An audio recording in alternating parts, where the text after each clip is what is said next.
Hey everyone, this is Nadia, and on this channel I talk about learning to code and building a career in tech. For some context, for people who are new, I'm originally from Belarus and I currently live and work as a software engineer in London, but I'd spent the previous 3 years living and working as an engineer in Poland, first in Warsaw for 1 year and then in Krakow for 2 years. So I do have a lot of experience with Polish market and some experience with the UK market as well. So last weekend I received a question in one of the Facebook groups where I posted my previous video about whether I saw any differences between the job search process in Poland and the UK, and I thought that I would record these answers because I think that the things that I'm about to say are pretty generic and might be relevant for people who are based not only in Poland but also in other countries around the world. So first things first, I think that there are a lot of similarities, especially if you consider applying for a big tech company in Poland or another country and then in the UK. I think the interview process will be very, very similar and pretty straightforward. If you're interested in learning more about this interview process, please let me know. I'll be happy to record a separate video about that. But in this video, I'd like to focus mostly on the differences and things that are significantly different between the two countries and two cultures, so that you're prepared and know what to expect. So the first thing that I'd like to talk about is actually the question of a visa. I know, visas, it's a shocking development for European Union citizens. But yes, from January 2021, sadly, you now, as a European Union citizen, you now need a visa to be allowed to work in the UK. I think this is kind of obvious, but also I think that people who are not used to thinking in the paradigm of needing a visa are still not very used to this. This is why I'm starting with this one. Being from Belarus, I'm very used to the idea that I need a visa to not only to work anywhere, but just to go anywhere. And of course, this is not different for me, but I think that a lot of people are still not used to that. So to be allowed to work in the UK, you need to get a work visa. And there are different kinds of visas available, and this is a big topic. And again, I can talk about this separately if you're interested. But in the context of tech jobs, you need to think of two types of visas. So the first one is skilled worker visa, and the second one is global talent visa. Skilled worker visa is the visa that I currently have. It's a visa that is sponsored by a specific employer, which means that the employer needs to apply for a certificate of sponsorship, and then they kind of help you get the work visa here in the UK. They pay for the whole process and they hire a lawyer who will help you do that, and it's kind of very easy for you, and it's covered by the company itself. Also, this visa is pretty restrictive. It means that you are only allowed to work for the company that sponsored your visa, and if you want to change your jobs, you need to apply for the new company that you are going to work for. They need to apply for a new visa for you. And the global talent visa that I mentioned is a visa that is less known, but it's kind of more flexible and gives you more opportunities when it comes to work and starting a business and studying in the UK. I watched a video recently from a very nice Indian lady who compared those two visas, and she said that the skilled worker visa is a perfect visa for people who don't have any ambitions in life and who are fine with just working for somebody. This is, apparently that's me. And then global talent visa is kind of a visa for people who have like big ambitions in life and want to do a lot of fun stuff. But let's talk about the concept of a skilled worker visa, because I think that this is where most people listening would kind of end up with, at least initially, because then a lot of people switch to the global talent visa while they're already here. But you don't have to go this way. So in terms of global talent visa, you need to think of two things when you're applying. So first, the company that you're applying for, it needs to have the license that the British government gave them to sponsor visas. I will leave a link to the list of those companies in the description of this video. This is public information, so it's easy to check. It is easy to research which companies can do that and which companies can't.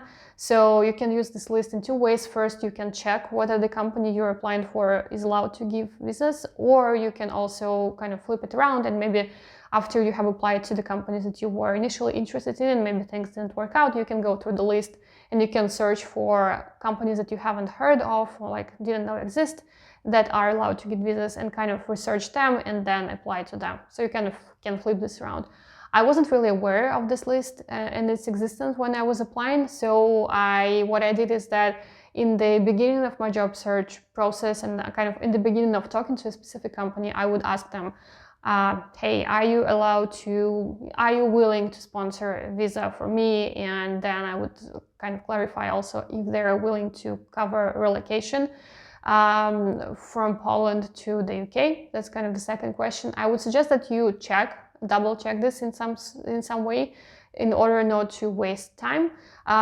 Most companies will just check with you whether you like what kind of passport you have and what situation you have. But still, it's better not to lose time and to know which way where things stand basically. So you need to understand also that when you're applying for a visa, when you're applying for a job where you need a visa, you are competing with the locals who don't need a visa, which means that in some cases the companies will kind of use this as an opportunity to offer you less money because they are technically prepared to pay a lot of money for your relocation and for your visa. This is sad, but also this happens so much that I feel I have to mention it. You can negotiate, and I believe that you should try to negotiate still a higher offer if you feel that you're being underpaid. But sometimes you won't be able to, and this is just something that you need to be prepared for mentally. I think that for me, what was difficult for me was that not that many companies were super interested in sponsoring a visa for a mid-level engineer. I still had a good selection, but for instance, I was told by one big tech company based in London that they weren't interested in sponsoring mid-level engineers, which surprised me, that they were only interested in bringing over senior engineers from abroad. This might have changed during this time. It's been almost a year since I went through this process, and things might be better. At that time, the process was still very new for European Union citizens because Brexit had just kicked in officially. So it might have changed, but also this might be something that you need to be aware. If you are a junior, I think that things will be much more difficult for you in terms of getting the visa. I don't think that this is impossible and you should not try. There is nothing in the law that says that you have to be mid-level or something like this to get the visa. But I think that you can understand that for a company, it is, they have to understand why do they need to spend so much money to bring over a junior person who doesn't have much experience or many skills. So I think that unless you would need to urgently move to the UK, I think a better strategy, a surer strategy, would be actually to try to get more engineering experience in your country where you're based right now, whether it's Poland or any other country. And then, ideally, if this is experience that you can get in an international company, it would be even better. And then kind of use this experience and use this international exposure to apply for a job in the UK. So if you're a mid-level engineer, your strategy can be that you first apply to the companies that you really want to work for, maybe some big name companies or your dream companies based in London. But then if things don't work out and you still have trouble finding somebody who is willing to sponsor your visa and somebody who you can successfully interview with, I recommend that you consider applying to companies that are not well known and based in London, or maybe companies that are based not in London. The thing with London is that everybody wants to live here because this is where the best jobs are, but it also means that this city becomes unbelievably expensive. So the fact that you are not hired by the top company, the top paying company here, might mean that you will be paid less than you need to have a comfortable life in this incredibly expensive city. So from the point of a life standard, it might make sense to maybe get your first experience in the UK working for a company that is based outside of London in some other British city. The benefit of this is that you will be able to have this local experience in your CV. For your future employers in the UK, it will be important because they will see that, first of all, somebody took a chance on you, somebody hired you, somebody took the risk and paid for your visa, and you came here. Second, that you are able to work here in this work culture, you're able to successfully do whatever is expected of you. It will also mean that your English is sufficiently good to work here. So all of those things will make future job search easier. So I wouldn't dismiss applying for jobs in other British cities. Like, I know that when we hear about the UK, we kind of think that, okay, you have to go to London. But in reality, you don't have to, at least not initially. And again, this is the thing that I often talk about, is that you need to be flexible and you need to think outside the box, especially if your situation is not standard, if you are self-taught or if you have some other like different background in tech. You just need to be open-minded and consider various possibilities. Okay, so there is the visa, and you will need to spend time and effort trying to get it. But you need to understand that the UK actually needs workers in many different fields, which means that it will be possible for you to get the visa. You just need to be mentally prepared for spending time getting it. But that's about it. It's not a blocker. You will still be able to work here if you're interested in it. Okay, so the second thing is English. Clearly, this is Great Britain and people do speak English here, although a slightly unusual version of English, if you might. So, but it's true. So you might be working at an international company right now, but still it's very likely that if you're based in Poland, for instance, it's likely that you're still mostly speaking Polish in your job workplace. So it means that you're only speaking English when you are talking to your clients or maybe to your colleagues who are in some international office or something like this, but still the bulk of your work is still done in your native language. Once you move to the UK, all of this will change, unless you decide to work at a company like Revolut or something like this, where you might have to learn Russian to be able to communicate at work. But still, the majority of the workplaces are done in English. So the communication will be in English, and if your skills are not up to the level that would allow you to be comfortable with this, you will struggle and you will have a very difficult time. So if you are now thinking of applying to jobs based in the UK, I would strongly advise you to work on your English skills and to make sure that they are very high, that your level of English is close to advanced or upper intermediate, so that you feel comfortable and you don't feel overwhelmed, because otherwise your experience will be much more difficult than it has to. Number 3 is the topic of diversity and inclusion. This section will be relevant for women and for people from other underrepresented groups in tech. So the topic of diversity and inclusion is much hotter, if you will, in the UK than it was in Europe, in continental Europe, and it's not as hot as it is in the United States, thank God, but still it's here and you need to be aware of it. So what I mean by that is that a lot of companies, especially big tech companies, are interested and willing to increase the level of diversity in their workforce, especially in fields such as software engineering, where traditionally women and some other groups are underrepresented. So I don't have any specific numbers on hand. It's just I have my own experience and anecdotal evidence that I've heard over my years in tech. But basically what I've heard is that many companies that they have specific targets of, for instance, how many women they'd like to see in their hiring pipeline. It means that how many resumes they would like to consider from women for a specific job offering. So no matter what you think of this policy, of this approach, you might think that this is kind of a way to level the playing field for underrepresented folks. You might think that this is actually something that hurts women and underrepresented folks and is discriminating against men. But no matter what your political views of this are, if you're a woman or an otherwise underrepresented and a person from an underrepresented group, it might mean that you will be affected by this policy in the UK, I think, much more than in Poland. So what it means is that it might be easier for you to get your resume noticed and kind of get inside this funnel, inside this hiring pipeline. So once you get in, then the process will be, exactly the same. You will still have to go through those hundreds of horrible whiteboarding interviews, and you will still be asked the same questions, and you will still fail the interviews like anyone else can fail the interviews, like I did many, many times. But kind of getting your foot in the door might be easier, and that's we pretend that this doesn't happen, but that's kind of the way it is, and this is something that people usually don't talk about, but I had an interesting one where I was talking to a recruiter from a very big tech company that has been in the news quite a lot. And he was offering me a position as a senior developer, a senior backend engineer. And when I told him that I wasn't actually a senior yet, I was still mid-level with just 3 years of experience, he actually said that, yeah, he knows, but like we don't really care because we're interested in hiring female engineers.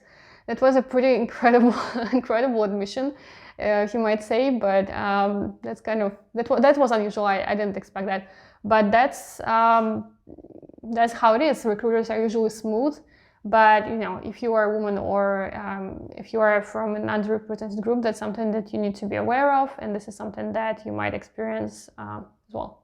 Number 4 is recruiters. So who are recruiters? There are 2 kinds of recruiters. There is people who are internal recruiters, or there is also another specialty that's called talent sourcers. There are also like HR people, and there are like different names, but I'm just using the word recruiter as kind of a generic term for somebody who's responsible for finding people, for finding candidates, and kind of getting them inside the hiring process. So there are internal recruiters. These are people who work for a specific company and whose goal and whose job it is to find candidates for a specific role. And then there are external recruiters that work for people who work for hiring agencies. And usually they receive a task, for instance, from some tech company. So a tech company, they hire this hiring agency, and they kind of say that, hey, we need to hire a Ruby engineer or like a front-end engineer, and please go find a new candidate for us. And then the recruiters from those agencies, they kind of scour the internet and they try to find candidates. So I've had a lot of experience working with those kind of external recruiters in the UK. They're very prevalent here. And I would say that this was an unusual experience because those external recruiters, they were like incredibly pushy and kind of aggressive, and they were British. Like I've never seen a British person who was pushy or aggressive since I moved here. So that was kind of shocking. I don't know how it happened, but the way and also for some reason most of them were males.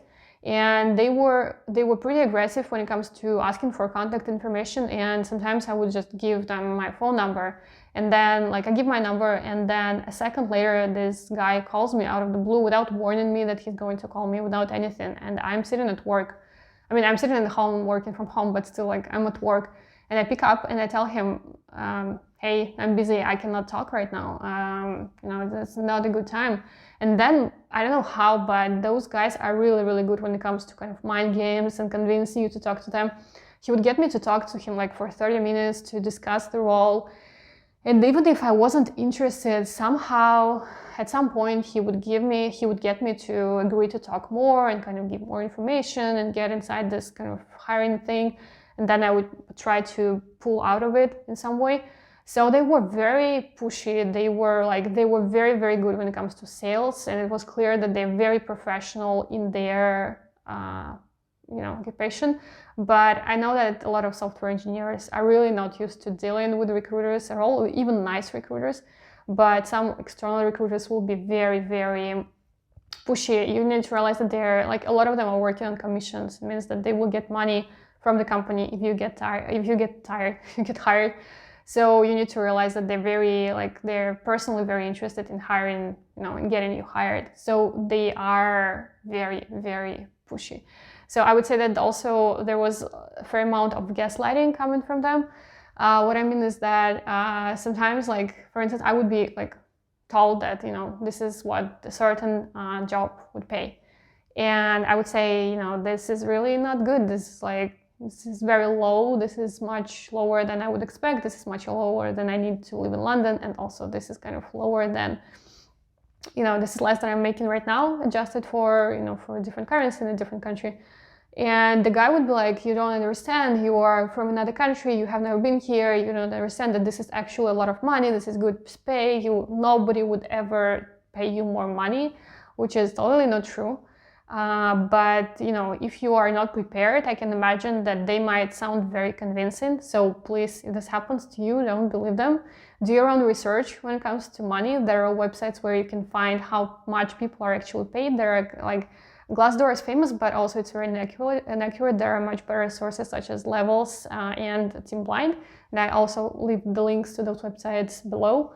Please check out how much people are actually paid in those companies and like in similar companies, and don't allow yourself to be misled by people who are just working on commission and being very rude to you. I think that a lot of them are kind of disrespectful, and they're treating you like you're an intellectual worker, but they're kind of treating you as like a manual labor, and they're convincing you that like you don't deserve to be paid a lot, and like you in tech, you are like lost touch with reality and it's like good money. So just ignore it and know your worth really, and kind of know what especially consider your current situation. In Eastern Europe and in Central Europe, software engineers, a lot of software engineers have very, very nice lives, or at least used to have. And kind of, I think for me, like I'm used to the idea of a software engineer making a lot of money to have a very comfortable level of existence. And then when you're talking to recruiters from Western countries from the UK as well, it's very easy to be convinced by them that like you don't deserve to have a nice life. But you know what you deserve and you know what you want. And if somebody tells you that like this is the maximum amount of money you will ever get, just please take it with a grain of salt and kind of do your own research, and don't be too influenced by what they are telling you. And number 5 is equity. So equity is not so common in Poland and other like Eastern Central European countries, or even Western European countries. It's not as common as it is here in the UK. Here, I would say that a lot of companies would offer their employers at least some sort of equity. So what is equity? And this is again a huge topic that we can talk about for a very long time. And if you're interested, I can talk about it separately. But basically, this is a chance for you as an employer to own a little piece of your company in terms of stock.